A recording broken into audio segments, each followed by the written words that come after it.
The message arrived on a quiet afternoon, the kind of afternoon that carries no warning. Winter light pressed weakly through the kitchen window, pale and thin, resting on the table where a half-cold cup of tea sat untouched. Outside, a neighbor's gate creaked in the wind. Inside, the house held its familiar stillness, the soft hum of the refrigerator, the ticking clock that had outlived 2 renovations and 1 marriage. The phone vibrated once. Not urgently. Just enough to be noticed. "I think it's better if you don't come for Christmas this year. We need some space." No greeting. No softness wrapped around it. Just those words, sitting on the screen like something unfinished, like a sentence that had forgotten its own history. For a moment, the world did not move. The clock ticked. The tea cooled. The light shifted by a fraction. I read it again, slower this time, as if the meaning might change if I gave it enough patience. My thumb hovered above the screen. I didn't type anything. I didn't even breathe properly.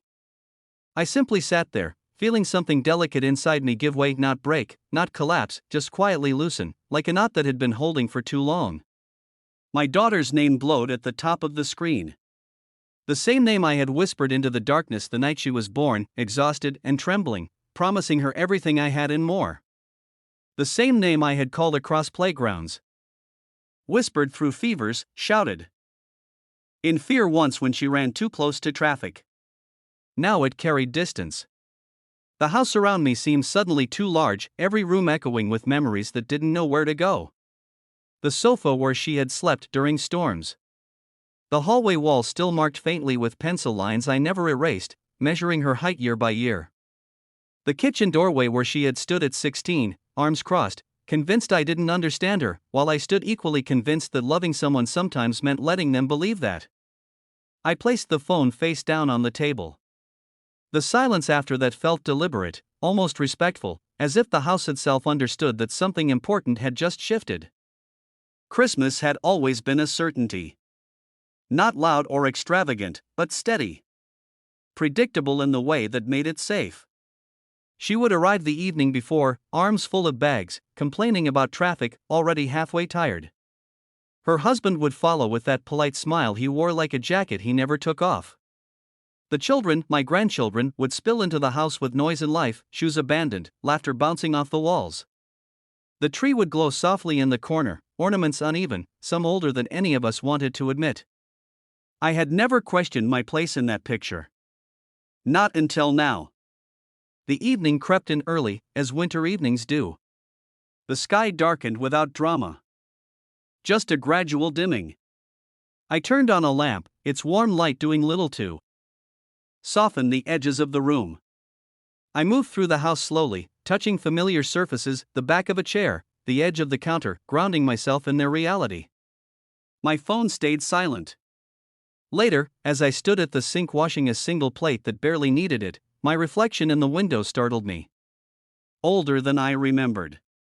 Not in a sudden way, but in the accumulation of years that had passed without asking permission. The lines around my eyes weren't sad, exactly. They were tired. Thoughtful. Worn down by love and responsibility and the quiet work of showing up. I wondered when I had become someone who could be told not to come to Christmas. That night, sleep came in pieces. I drifted and woke, my mind replaying moments I hadn't visited in years. A dinner last spring where my daughter had corrected me sharply in front of the children. A holiday where my suggestion had been met with a tight smile and a quick change of subject. Small things. Polite things. The kind of things that could be explained away as stress, as differences, as life. I had explained them away. In the early hours, when the house was its quietest, I acknowledged what I had been avoiding. The imbalance hadn't arrived suddenly. It had grown slowly, fed by silence and good intentions and my own habit of stepping back rather than stepping in. Respect, once assumed, had been quietly renegotiated without my consent. Morning came with gray light and the distant sound of traffic beginning its day. I made coffee and drank it standing up, as if sitting might invite thoughts I wasn't ready to hold. My phone remained untouched. No follow-up message. No softening. No explanation. I didn't call. I told myself it was because she needed space. I told myself it was the mature thing to do. But beneath those reasonable thoughts lived something more fragile, the fear that if I spoke, I would hear something I couldn't unhear. Days passed. Decorations appeared in neighbors' windows. Music drifted from passing cars. The world leaned into the season with enthusiasm I couldn't match. At the market, I paused in front of a small display of wooden toys. The kind my grandchildren loved. My hand hovered, then dropped. I walked away empty-handed, the space in my bag echoing. On the fourth evening after the message, I finally turned the phone face up again and reread the words. They hadn't changed. But I had. I typed a reply slowly, carefully, each word chosen for its weight. I understand. I hope you all have a peaceful holiday. I stared at it for a long time before sending it. When I did, there was no immediate response. Just the quiet confirmation that the message had been delivered. That was when the true silence settled in. Not the absence of sound, but the absence of expectation. I sat alone that night, the lamp casting a small circle of light around me, and felt the first real shift inside my chest. Something was ending, or perhaps something was beginning. I couldn't yet tell which. All I knew was that the distance my daughter had asked for was no longer just between dates on a calendar. It was emotional now. And once emotional distance exists, it does not stay contained. Outside, the wind rattled the windows gently, like a reminder. Christmas was coming. Whether I was invited or not. The clock ticked on, steady and indifferent, carrying me toward a holiday I suddenly did not recognize and toward a realization that would not stay quiet for long. The days leading up to Christmas unfolded with an unfamiliar slowness. Without the usual plans, the usual calls, time seemed to stretch, each hour asking to be noticed. I filled them with small, deliberate routines. Morning walks through streets edged with frost. Afternoon reading by the window. Evenings spent cooking simple meals that left leftovers I knew would last longer than usual. It wasn't loneliness exactly. It was awareness. Every action carried a new weight, a new clarity. When I passed the tree box in the storage room, I didn't open it. I left it where it was, the cardboard slightly bowed from age, tape yellowed. It felt important not to rush into anything performative, anything that pretended this year was the same as others. Space had been requested. So I honored it. But honoring space did not mean erasing myself. I thought often about my daughter, about the life she was building. I imagined her home filled with activity, the children excited, her husband moving efficiently through preparations. I imagined her calm in the decision she had made. Or perhaps not calm, perhaps justified, perhaps defensive. I resisted the urge to imagine myself as the problem or the victim. I stayed with what I knew. I had not shouted. I had not interfered. I had not demanded. What I had done, perhaps, was shrink. As the realization settled, it didn't arrive with anger. It arrived with a quiet sadness, followed by something steadier, resolve. On Christmas Eve, snow fell lightly in the late afternoon, the kind that softened edges and hushed the world. I stood at the window watching it collect on the steps, each flake adding to a careful accumulation. The house was warm, silent, waiting for nothing. I cooked a modest meal and ate it slowly, tasting each bite. Later, I lit a single candle on the table. Not for celebration. For presence. That night, my phone buzzed. A message from my daughter's husband. Hope you're doing okay. Kids miss you. I read it twice. The words were neutral, carefully balanced. Not an invitation. Not an apology. A bridge that didn't quite reach the other side. I didn't reply immediately. I noticed how my body reacted, the slight tightening in my chest, the instinct to reassure, to minimize, to make it easier for everyone else. I let that instinct pass. I waited until my breathing evened out, until the moment felt grounded rather than reactive. Then I typed. I'm okay. I hope you all have a good Christmas together. The reply came quickly this time. Thanks. Nothing more. Christmas Day arrived quietly, without announcement. No children's laughter. No early morning chaos. Just pale light and a stillness that felt almost ceremonial. I made coffee and sat by the window, watching the street wake slowly. A family across the road loaded gifts into their car, children hopping from foot to foot. I felt the ache of it, but it no longer surprised me. In the afternoon, I took a walk. Snow crunched beneath my boots, rhythmic and grounding. I passed houses glowing with warmth. Curtains drawn against the cold. I didn't envy them.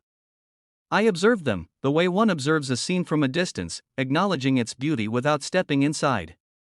That evening, as darkness settled early, my phone rang. My daughter's name filled the screen. I didn't answer right away.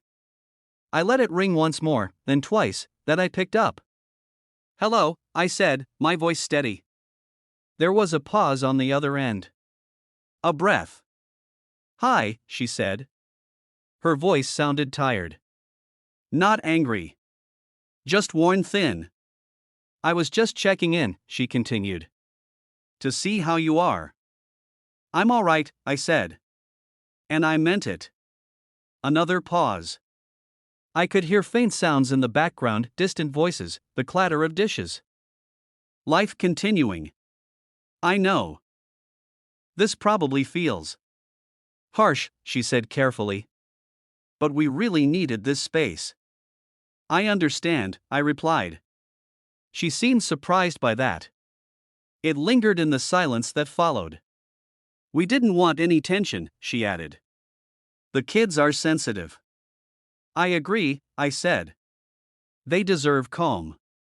There it was, the subtle shift. No defensiveness. No pleading. Just alignment where alignment existed. She spoke again, more softly. I hope you're not upset. I looked around my quiet living room, at the candle burned low, at the absence I had learned to sit with. I've had time to think, I said. Space can be useful. She didn't respond immediately. When she did, her voice had changed. Less certain. Less composed. I guess I didn't expect you to take it so calmly. I almost smiled. We ended the call politely, without resolution, without promises.